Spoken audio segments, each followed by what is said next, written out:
اعوذ باللہ من الشیطان الرجیم، بسم اللہ الرحمن الرحیم۔ میرا نام محمد ہلال ہے، میں کلاس 7 گرین میں پڑھتا ہوں۔ آج کا میرا پریزنٹیشن ٹاپک ہے فٹ بال کے قوانین۔ پہلے ہم فٹ بال کے بارے میں جاننا چاہیں گے۔ فٹ بال پہلے روم میں کھیلا گیا تھا 1863 میں۔ زیادہ تر فٹ بال سیالکوٹ میں بنتے ہیں۔ فٹ بال کا ٹوٹل دورانیہ جو ہے 90 منٹ ہوتا ہے، جبکہ اس کا ہاف 45 منٹ ہوتا ہے۔ فٹ بال جو ہے 11 کھلاڑیوں پر مشتمل ہوتا ہے۔ 11 کھلاڑی یعنی ایک ٹیم میں ہوتا ہے اور ایک ریفری ہوتا ہے۔ ایک ریفری کا کام یہ ہے کہ اس کے پاس 2 قسم کارڈ ہوتے ہیں، ایک ہوتا ہے یلو کارڈ، دوسرا ہوتا ہے ریڈ کارڈ۔ جب کوئی کھلاڑی جو ہے تھوڑا سا یعنی چھوٹی غلطی کرے تو اس کو چانس دینے کے لیے یہ ریفری جو ہے یہ یلو کارڈ نکالتا ہے۔ پھر ہوتا ہے ریڈ کارڈ۔ ریڈ کارڈ جب کسی کھلاڑی سے بڑی غلطی ہوتا ہے تو یہ ریڈ کارڈ نکالتا ہے اس کو آؤٹ کرنے کا۔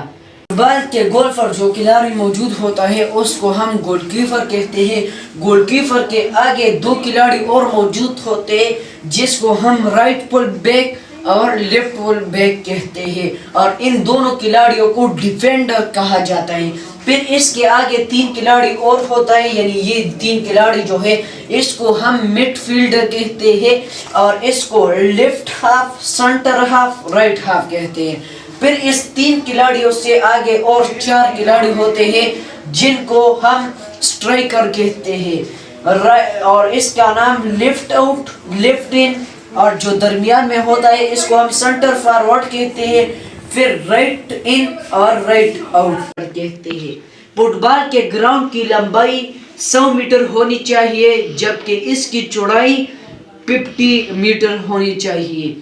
فٹ بال جب میچ ڈرا ہوتا ہے تو پھر پینلٹی جس کو ہم کہتے ہیں، اس پر فیصلہ ہوتا ہے کہ کون ٹیم جیتے گا، اور یہ پینلٹی یہ سیمی سرکل سے تھوڑا پیچھے ڈاٹ ہوتا ہے اس جگہ سے مارتا ہے، اور اگر فری کک ہو جائے تو یہ اس گراؤنڈ کے کارنر سے مارا جاتا ہے۔ میں امید رکھتا ہوں کہ آپ میرے اس پریزنٹیشن سے مطمئن ہوں گے اور آپ کو اس پریزنٹیشن کی پوری سمجھ آئی ہوگی۔ والسلام۔